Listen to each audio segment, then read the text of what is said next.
Yeah. So yeah, there was a little confusion with that, but we're going to start the new Torah today. We'll do at least an introduction. The fachot, an introduction, and get our feet wet in Torah Bais, and we'll see what happens from there. That's what we said, that we mentioned this in the first year, that the Likutei Moharan is very unique, and all of Reb Nachman's Torahs, in that you have a lot of background information from Reb Nosson. Reb Nosson came close to the Rebbe, so he decided to record almost everything, which at that time was more rare. You don't have that by a lot of other Hasidic Shvarim, but by Bais you have a lot of information from all of those sources. So over here, Torah Bais has a whole very unique and interesting story background. First of all, it says in the beginning Lashon Rabbeinu Zal, which means that it was handwritten by Reb Nachman. Other Torahs that are not written like that are dictated or were heard by Reb Nosson, and then Reb Nachman looked it over. But these were mamish handwritten by Reb Nachman. And this one is unique because it was before Reb Nosson even came close to the Rebbe. A lot of the Torahs from before Reb Nosson were not lost, but they weren't recorded well. So over here, the Rebbe himself said that when Reb Nosson came close to him, he said, if it wasn't for Reb Nosson, not one page of my writings would exist. Reb Nosson was the one that recorded almost everything.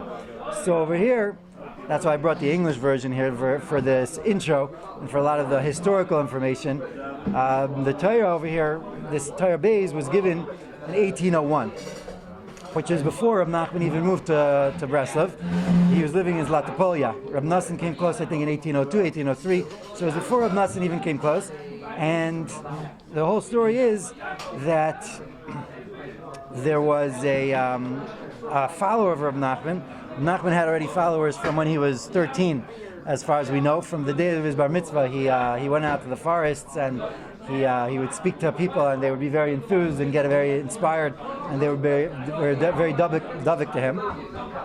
And so one of his followers over here was Reb Shmuel Isaac. And Reb Shmuel Isaac, he had a very interesting dream. And this dream disturbed him so much that he actually ran to Zlatopolia to speak to the Rebbe, to his Rebbe, Reb Nachman, to see what's going on with this dream.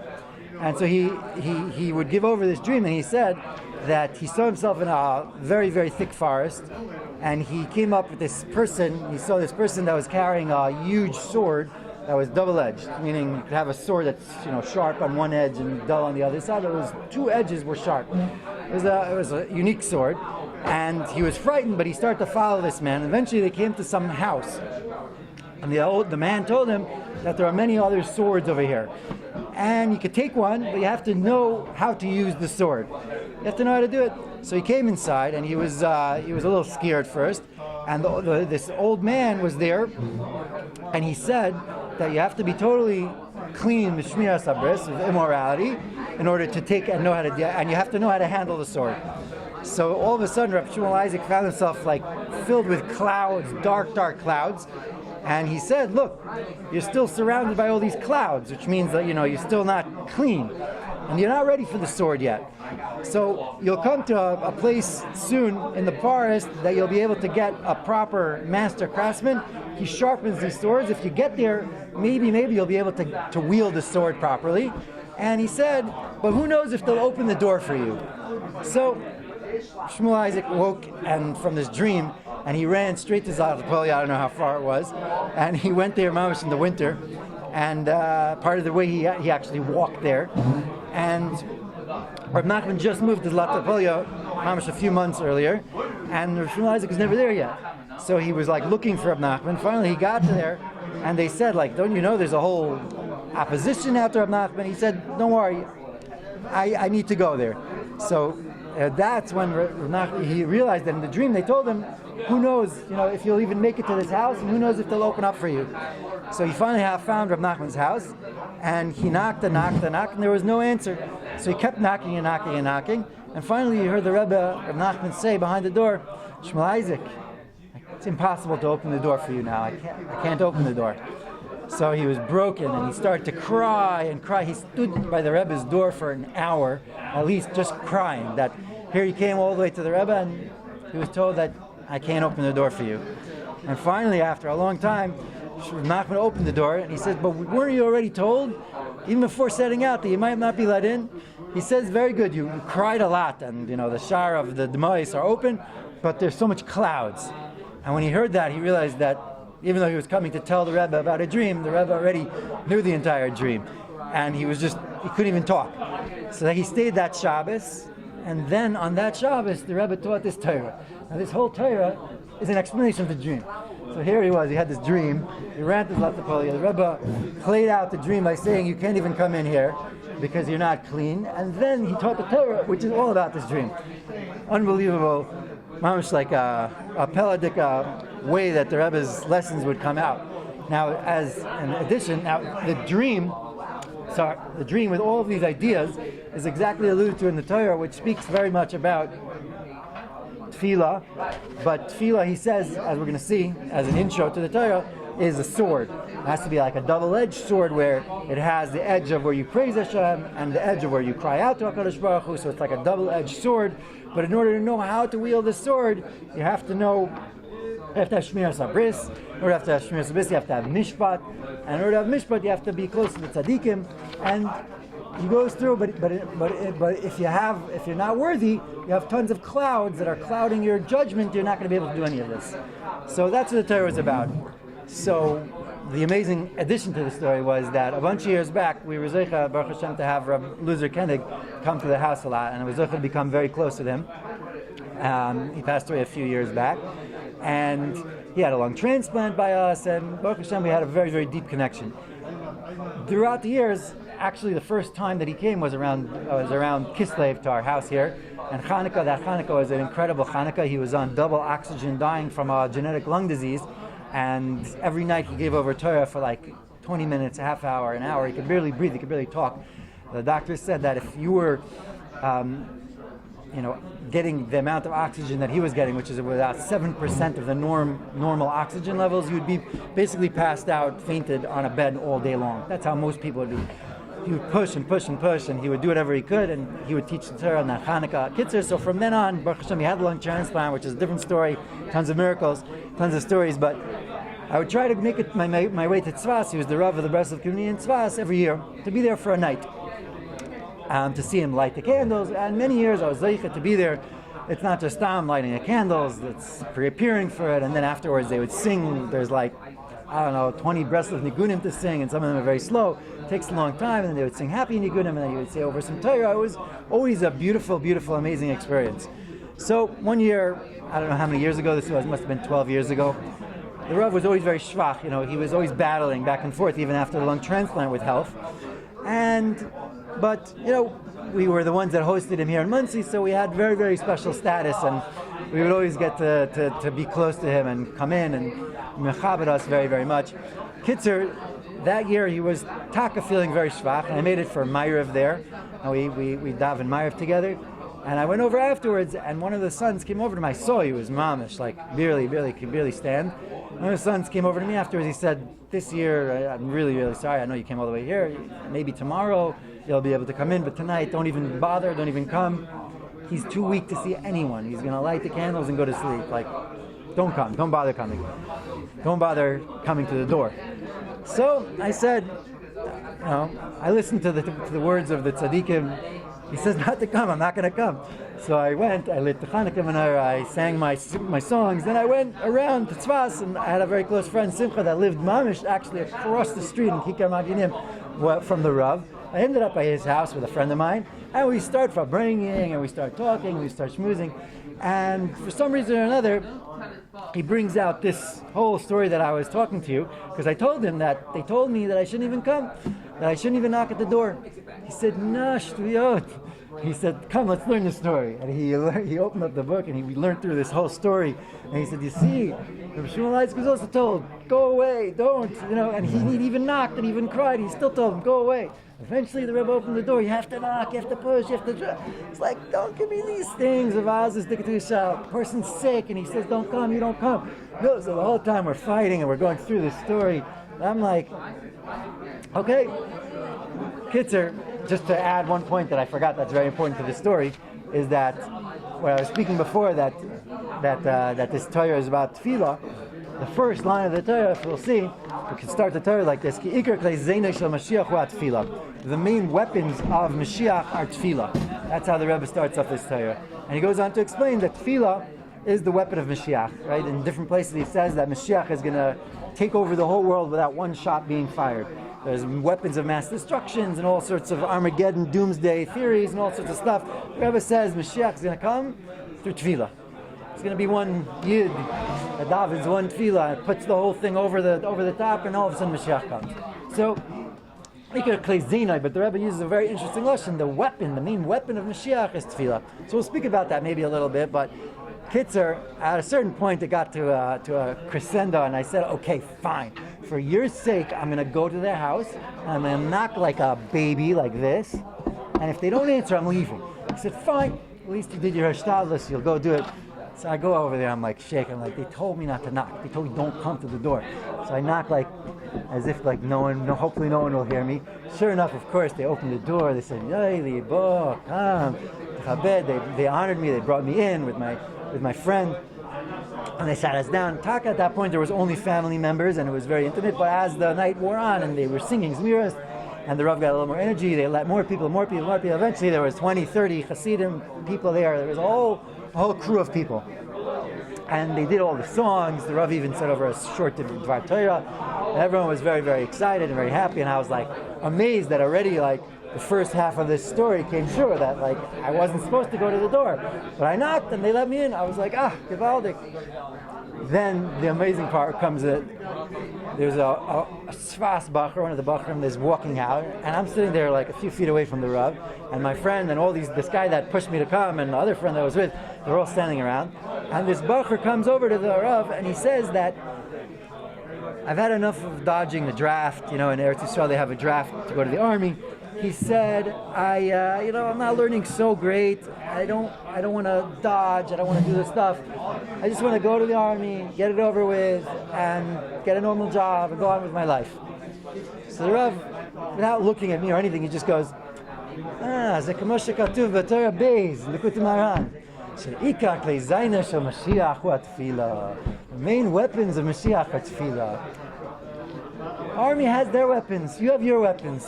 Chazek b'klei zayna shachas shel Mashiach shehu tefillah ziyeh tov. And I was just like, me and all my friends started looking at each other. Did that just happen? Did we just experience a parallel story? It was quite unbelievable. So I've been around a lot of Hashem, Breslov, Manhigim, and people. I've seen so many Ruach HaKodesh and Avada. I mean, the Rebbe over here, when he was telling Shmuel Isaac straight, these were. The Rebbe was on a darg of Ruach HaKodesh where he would say it, and sometimes I've seen from the tzaddikim like that. A lot of times I've seen, especially from Breslov tzaddikim, that the Ruach HaKodesh kind of just comes. It's like they're so simply in tune with Hashem and with the Rebbe's Torahs that everything they say just flows with unbelievable unity. But with that said and done, so the Torah Bais is about all of these ideas that were alluded to in this dream and in this story. And the Rebbe starts off with this is a pasuk that in the end of the Torah is going to be explained more thoroughly how it fits in with the lesson. There's a very deep and esoteric part of the Zohar, not that the rest of it is not esoteric, but this part is like rich in secrets. Simply from the nukva of Pardaska, from the holes of the nose, let's say, the breath of life is drawn into Mashiach. So now the Rebbe starts. The main weapons of Mashiach is prayer. Prayer as a weapon is an element of the nostrils, the nose. And the Pesukim over there are speaking about the wrath of HaKadosh Baruch Hu, and HaKadosh Baruch Hu says, but for my glory and for my praise, I'm going to echtam lah, which is a very strange lashon. It sounds like I'm going to nostril it, I'm going to nose it. It means that my wrath that could come through my nostrils, the imagery of people that are angry is through their nose, so I'm going to stop that wrath. I'm going to instead give kindness. He's saying, over here he's saying that that's the aspect of tehillah, is praise, is tefillah, my tefillah is connected to the nostrils, to the erech hapayim. All of the wars and the battles of Mashiach are going to be captured, all from this place of Mashiach, which is an aspect of the nostrils. This is an aspect of the chaitam that I will breathe, like reach of Yiras Hashem. He's connecting the ideas of Yiras Hashem, tefillah, and the nostrils, and breathing. He's again going to explain on another level how this relates to weaponry, like what shaykhis, okay, you daven, things happen, you get miracles. Why does that have to do with war, with weapons? The Yaakov Avinu also says, with my sword and with my bow, I won the battles with my brother. Here's Rashi, famous Rashi, Unclus, Tfilo Vakasha, with my tfilas and my bakashas. Kiloi the Kashi Heftach, Chulu, Belikim Ilalnu. Okay, Tehillim again we see the idea of bakasha, that HaKadosh Baruch Hu is connecting to Hallel with praising, the idea of tefillah connecting to the nose and the nostrils, and breathing, and Mashiach. So again, over here, it's interesting to note that the Rebbe speaks about it in the terms of a weapon. What is a weapon? A weapon is something that you wield. Kind of like similar to Torah Aleph, we were speaking about Malchus, it's something that you have. Over here, it's something that you wield, that you use to affect the world. Right? Like in America, there's a big debate about gun control, and like many people on one side of the debate say, guns don't kill people, people kill people. A gun is an inanimate object that sits on a table or in a box. It just sits there. It won't kill anyone for all of eternity if you don't do anything with it. A human being that's evil will take it and try to kill people. So then the humans are where you should work on, not the guns. So over here too, a sword is something that could be used for terrible things. You can murder people. In those days there was the gun of the times, with swords and bows and all these ideas. But it could also be used to kill bad people. It could also be used to protect people and to say, here, I have a weapon, you think you can't touch me. So over here, the Rebbe is showing us that, basically, through tefillah, we have to be able to, we wield a tremendous power, and this power could be used, if it's garnered properly, to help us affect other people in a powerful way, ourselves and other people. As the Torah is going to go on, the Rebbe is going to say that you have to know how to do this. So over here, Bais, we have to receive this klizai, this weapon of tefillah through Yosef. And Shmir Asabris. Yosef was famous for withstanding the greatest test of all time, seemingly with Eishes Potiphar, as a young man filled with energy in a land where no one would ever know what he did, in a situation where he was being offered the greatest temptations, he withheld. That you should gird your sword on your loin. And your loin is a reflection, a reference to Shmir Sabris.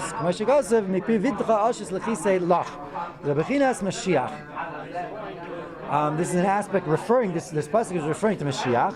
I'm not going to get too much into the pasukim, how they all connect, but that's the idea of connecting tefillah to Shmir Sabris, to Yosef HaTzadik. He's going to explain it a little more, though, in a way that's more understandable. Yosef Shomer Sabris, not Yosef, who did guard his bris, who took the inheritance of the firstborn, like we see that he got double portion of two tribes being Menashe and Ephraim. Now the Rebbe is going to say that this idea of Shmir Sabris, which got the Bechorah, is connected very, very much to Tefillah. Like we said before, Tefillah Yishnayim.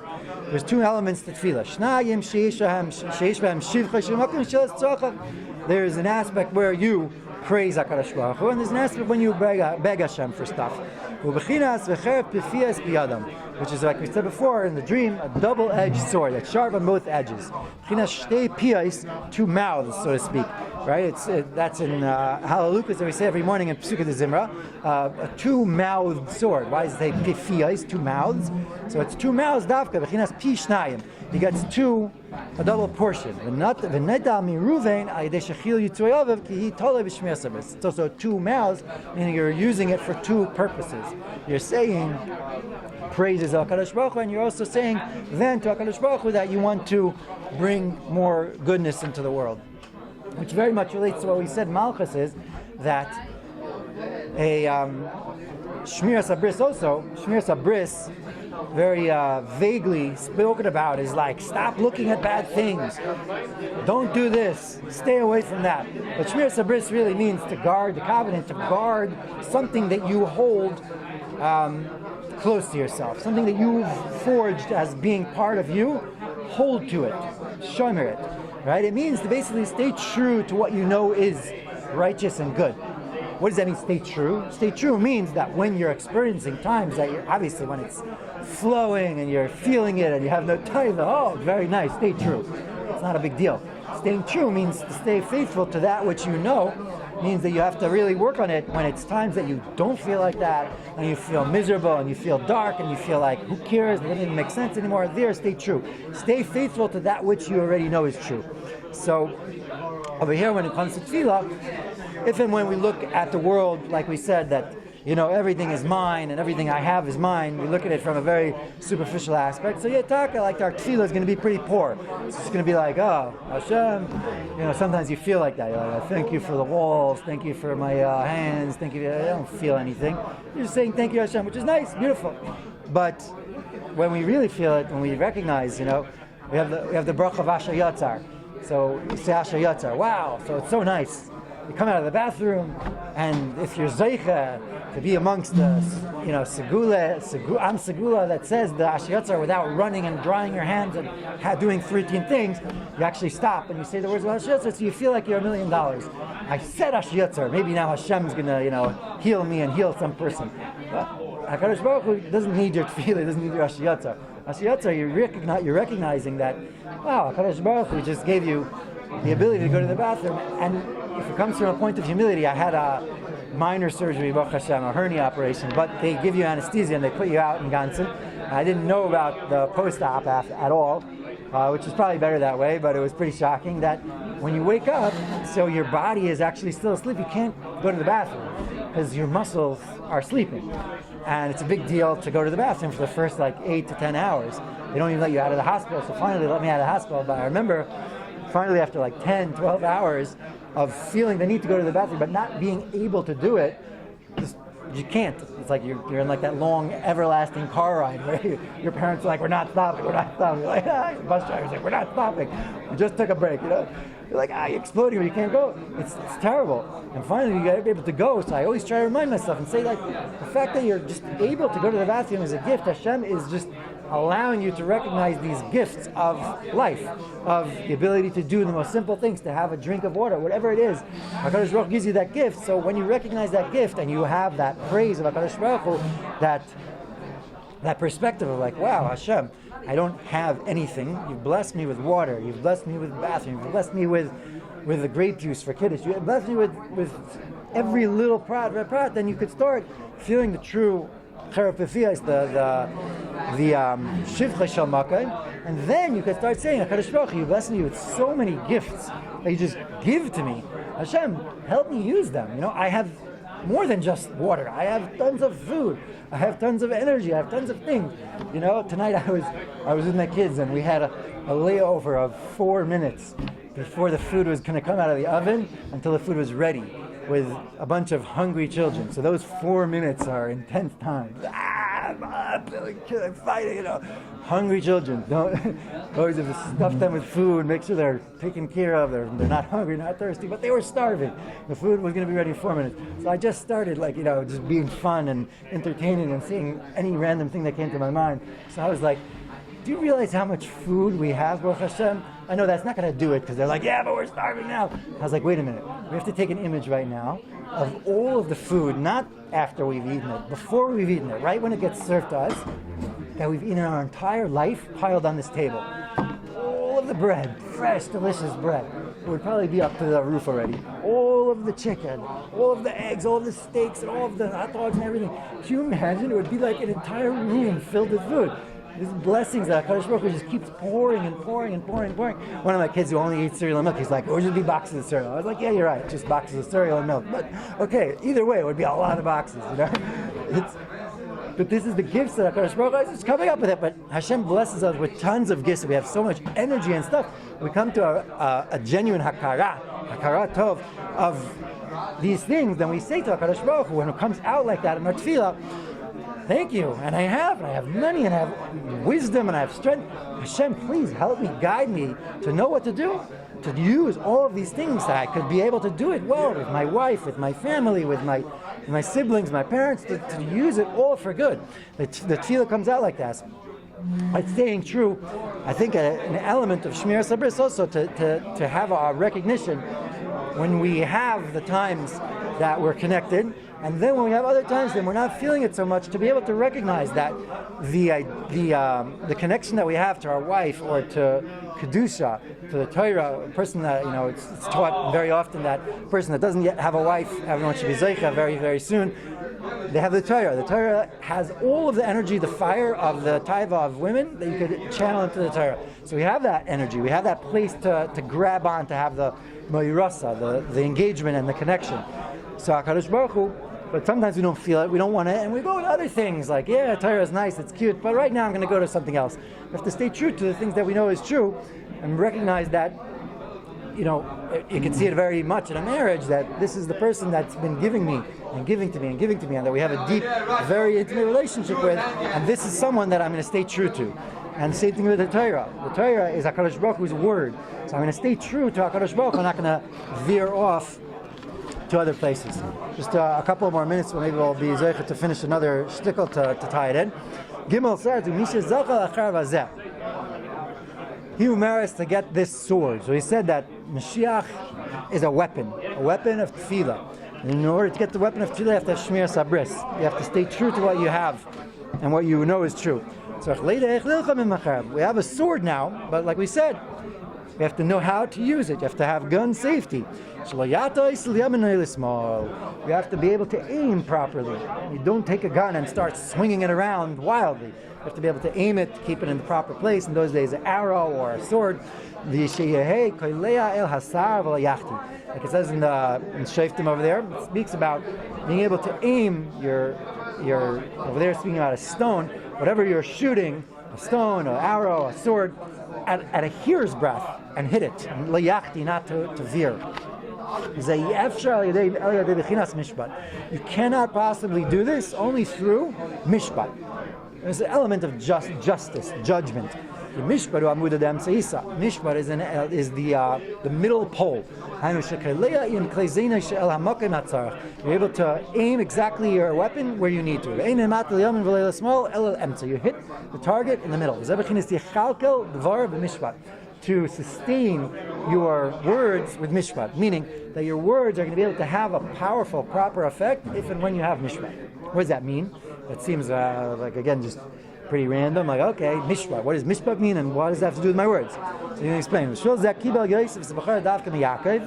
a little time, but he'll explain. Yosef got this from Yaakov. Like we said already in the first Torah, but he's going to bring it down a little bit differently. Yaakov I'm giving it over to you, Yosef. Yaakov is mishpat. He's giving it over to Yosef. He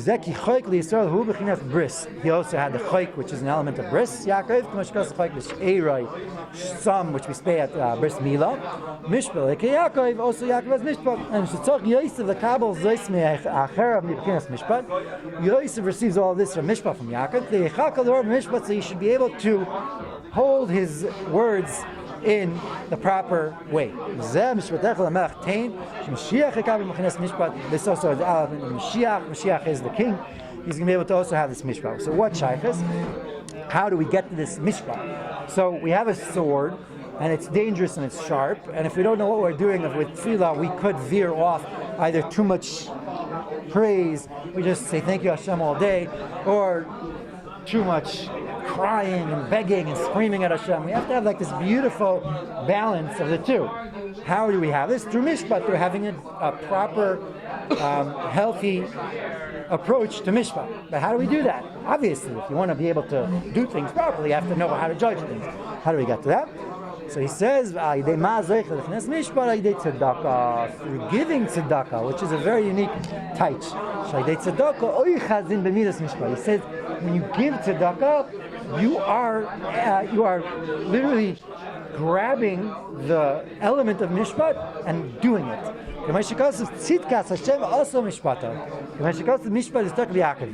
he's going to explain more what that means. Tzedakah is through judgment. God is the judge, is the judger. He decides this guy's going to be rich, this guy is going to be poor. Kepshutai, this pasuk in Tehillim means that Hashem is the only decider who's going to be rich and who's going to be poor. You work hard. I've seen a lot of people that had talent, went to very good schools, worked pretty hard, and failed at everything. I've seen guys that were shlamazlniks and they're like multi-millionaires. Didn't have charisma, they didn't have like big backgrounds, didn't go to good college. Hashem judges. But the Rebbe looks a little bit differently, and he has a unique interpretation. Shenoisin tzedakah, he's saying, when each and every one of us give tzedakah, I am being Elikim Shofet. I am being godly now, in the terms of deciding who will be rich and who will be poor. What does that mean? Because right now in my pocket, I have a $100 bill. When I have a $100 bill, I'm the judge over where that's going to go. Right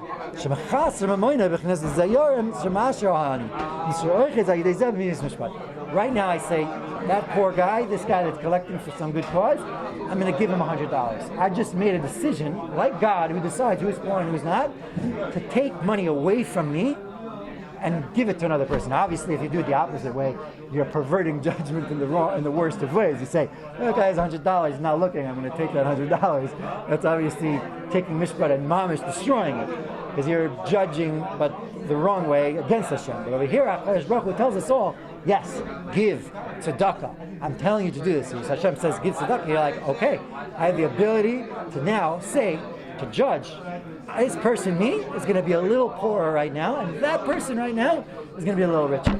So the Rebbe says, how do you get to this mishpat, which we said, in order to get to mishpat, in order to get to properly wield the sword of tefillah, which is Mashiach, you have to have mishpat, is through giving tzedakah. Through giving tzedakah physically, you exercise mishpat, and then you bring out this power to wield the sword of tefillah. That's why there's a big Inyan brought down, I think, in Shulchan Aruch, to give a shtickle tzedakah before davening. It's in Shachris, it's even in the middle of davening there, which is before Shemona Esrei. Again, to be able to have your mishpat, in order to have your tefillah with the proper balance, to have this mishpat. Let's just finish off a little bit till hey, if we could. Why do you give it to Yosef? Yosef gave money. He was the king who had all the money, and he supported his family in the times of famine. During those years, that Yosef Atzadik was able to now give over back to his father. Again,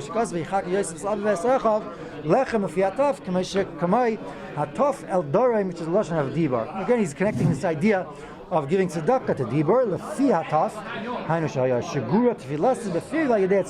through giving tzedakah, that he was able to exercise the mishpat, so he's able to have tefillah. Lefi hataf. Nasan laYaakov, shu b'chinas mishpat, as a b'cher shu b'chinas tefillah. So he gave to Yaakov, it was the element of mishpat. Yaakov gave the mishpat back to him, so he gave him the b'cher, which is tefillah. Ani daika shu b'chinas mishpat. Shechem obviously also is a reference to Shechem Echad Nasan Lachem of Shmir Sabris. So over here in these few paragraphs, the Rebbe basically took all these ideas of exercising judgment and doing. Actually, when you give tzedakah, and again tzedakah. Now we're in the Yemei Sfira where we're dwelling with Chesed. So I've said over recently a lot that tzedakah doesn't mean just money. Tzedakah can mean many, many things. It can mean smiling. It can mean anything that you give to another person. If you ask a person how he's doing, these are things that you help another person. I remember once I was in Meron for Shabbos, the only Meron Shabbos that I was there, and I was stuck in a bench Shabbos afternoon between two Sephardi beautiful bakar. We were all davening and learning, and I opened up a Tikkun HaKlali, and I was about to start Tikkun HaKlali, and I said to myself, but I want to give tzedakah before saying Tikkun HaKlali. It's Shabbos. So sometimes I try to look, even if it's Shabbos, say a nice word to a guy, say how you doing, give a guy a smile. It's giving. I was sitting there stuck in between two random people. There was no one to give, nothing to do. So I was sitting there thinking, what can I do? All of a sudden the bakar next to me goes, Yish ta'ut b'Tikkun HaKlali. I said, there's a mistake? He goes, yeah. Look, in the Kapitel Kuf He in Tikkun HaKlali, there's mistakes. You see, when we say it in the morning, you see, there's mistakes in there. It's not Fihu, it's Piv. Yeah, he starts showing me all these mistakes. So I smiled at him. I said, sweet tzaddik, this is from Divrei Hayam, this is from Tehillim, that's from Divrei Hayamim that we say in the morning. This is the real text of Tikkun HaKlali. He goes, Be'emet? He says, my whole life I never said Tikkun HaKlali. I was always correcting it. I said, Todah, I'm saying it right now. Like, I'm just mizak. I get to say Tikkun HaKlali for the first time in his life. I said he could be sitting in the middle of two people, stuck with nowhere to go, nowhere to speak, nothing to do. You can do tzedakah wherever you are. So basically the Rebbe is saying over here, whatever tzedakah we're going to do is an element of mishpat that helps us wield and have a proper balance of tefillah, where we zechah to praise Hashem and ask Him, and through that, as Hashem, we should be zechah to wield the sword of Mashiach and bring it to Racham Gedolim. Shkoyach.